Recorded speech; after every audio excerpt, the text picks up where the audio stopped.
اس کی منزل کیا ہے؟ تکبیر رب، رب کو بڑا کرو، یعنی رب کی بڑائی نافذ کرو۔ وہ نظام ہو جائے کہ جس میں مانا جائے کہ سپریم اتھارٹی اللہ ہے، ان الحکم الا للہ۔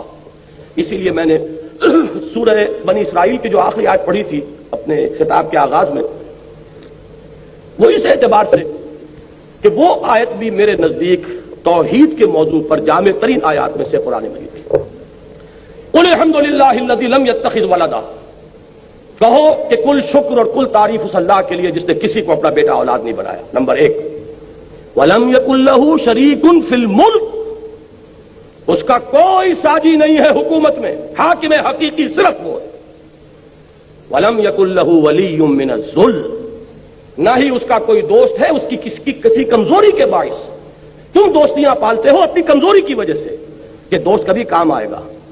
جب اس وجہ سے کسی کی دوستی پالتے ہو تو دوست کی ناجائز بات بھی ماننی پڑتی ہے۔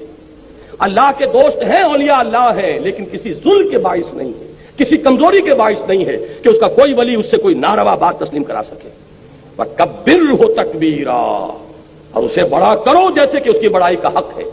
ہماری بدقسمتی یہ کہ تکبیر کے معنی بھی ہم نے سمجھ لی اللہ اکبر کہنا۔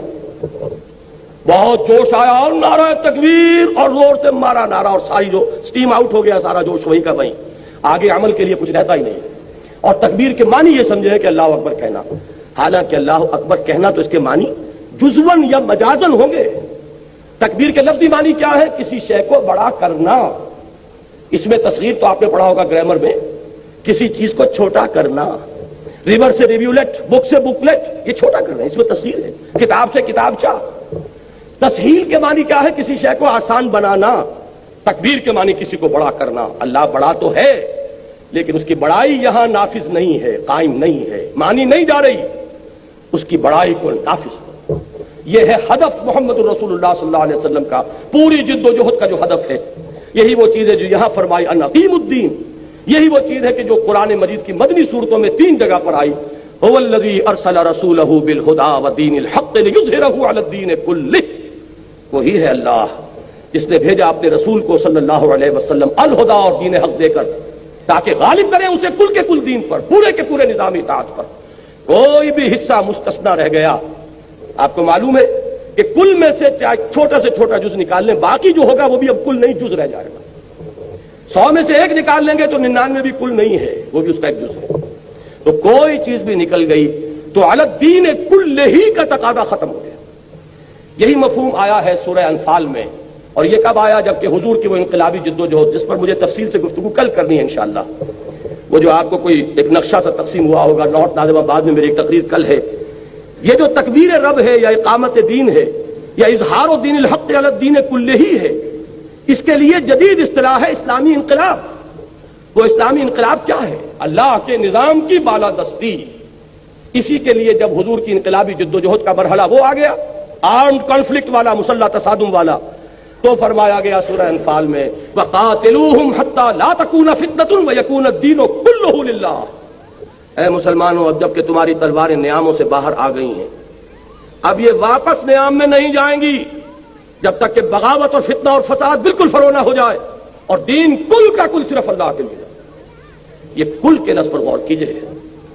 آپ نے اگر کچھ اجزاء کو سمیٹ کر اور سمجھا ہوا ہے کہ آپ نے دین کو سینے سے لگا رکھا ہے، تو یہی ہے اصل میں مغالطہ، یہی ہے سنویت، یہی ہے تسلیس۔ کہیں دین انسان کے نظام زندگی کو 3 حصوں میں تقسیم کر دیا گیا۔ اسلام ہمارا دین ہے، بلکہ دین کی بجائے وہاں لفظ مذہب ہونا چاہیے تھا، اور جمہوریت ہماری سیاست ہے، اور سوشلزم ہماری وہ معاشیت کہا کرتے تھے معیشت کی بجائے۔ بہرحال یہ تسلیس ہے، اور جو سیکولرزم ہے یہ سنویت ہے کہ ایک ہمارا اجتماعی نظام ہے، اس کا مذہب سے کوئی تعلق نہیں، مذہب کا تعلق جو ہے وہ نماز روزے پرسنل لا سے ہے۔ یہ سنویت ہے۔ توحید کیا ہے؟ کہ پوری انسانی زندگی ایک وحدت، ایک ایسی وحدت کہ جس کا کوئی حصہ بھی اس سے منفک نہ ہونے پائے، این آرگینک ہول، حیاتیاتی وحدت۔ ایک ان آرگینک ہوتا ہے معاملہ۔